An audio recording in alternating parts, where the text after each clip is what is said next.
আসসালামু আলাইকুম সবাইকে। তো কেমন আছেন সবাই? আমি তো আলহামদুলিল্লাহ ভালো আছি। আর ভালো আছি দেখে বিকেলের নাস্তাতে প্যানকেক বানাইতে চলে আসছি। তো আমি জাস্ট ভিডিও করার জন্য করতেছিলাম না। আমি বাসায় বানাচ্ছিলাম এমনিতে। তারপর একটু ভিডিও করে রাখলাম এইটুকুই। আর বলেন আপনারা দেখতে কেমন হইছে? আর সবগুলো আমার পারফেক্ট হয় নাই। ২-১ টা হয়তো একটু উল্টাপাল্টা হয়ে গেছে। আবারও ২-১ টা অনেক সুন্দর লাগতেছে দেখতে। তো এই তো আমার সবগুলো ভেজে নেওয়া শেষ। আমি মাত্র একটা ডিম দিয়ে বানাইছি আর দেখেন কতগুলো হয়েছে একটা ডিম দিয়ে। এটা মানে একটা ডিম দিয়ে বানালে ২-৩ জন মানুষ অনায়াসে খাইতে পারবে। মন পেট দুটোই ভরে যাবে। আর এই প্যানকেকটা ছোট বাচ্চারাও বানাইতে পারবে। এত ইজি বানানো।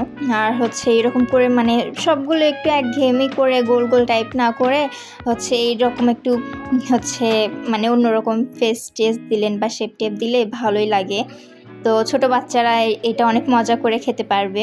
তো এটা ছোট বাচ্চাদের জন্য অনেক ভালো একটা নাস্তা। এটাতে ওদের পেটও ভরে যাবে, ওরা মজা করে খেতেও পারবে।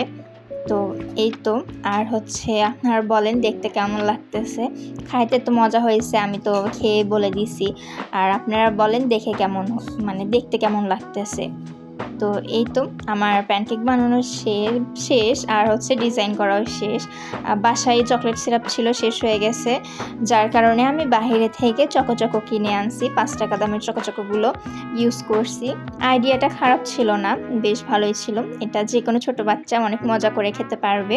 ছোটদের জন্য এই ডিশটা একটু ভালো।